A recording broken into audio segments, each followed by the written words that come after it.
നിങ്ങളുടെ ഇഷ്ട പരമ്പരകൾ എക്സ്ക്ലൂസീവായി സൺ നെക്സ്റ്റ് ആപ്പിലൂടെ തികച്ചും ഫ്രീ ആയി ഇപ്പോഴേ ആപ്പ് ഡൗൺലോഡ് ചെയ്യൂ. അതേതായാലും നന്നായി.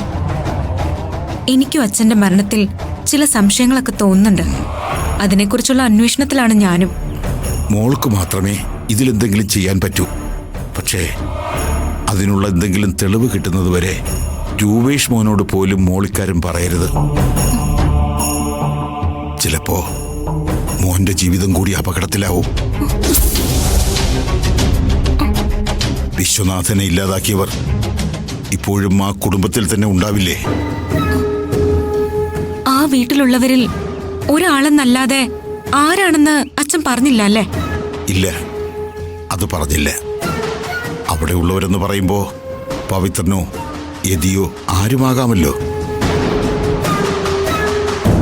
മോളിക്കാര്യം രഹസ്യമായി ഒന്ന് അന്വേഷിക്കണം. ഇത് പറയാനാ ഞാൻ മോളുടെ പിന്നാലെ പലതവണ വന്നത്. അന്നു മുതൽ അവരെന്റെ പിന്നാലെയാ.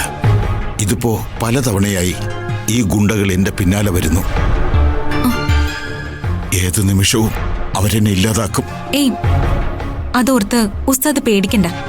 ഉസ്താദിന്റെ സുരക്ഷിതത്വത്തിന് വേണ്ടിയുള്ള എല്ലാ കാര്യങ്ങളും ഞാൻ ചെയ്തോളാം.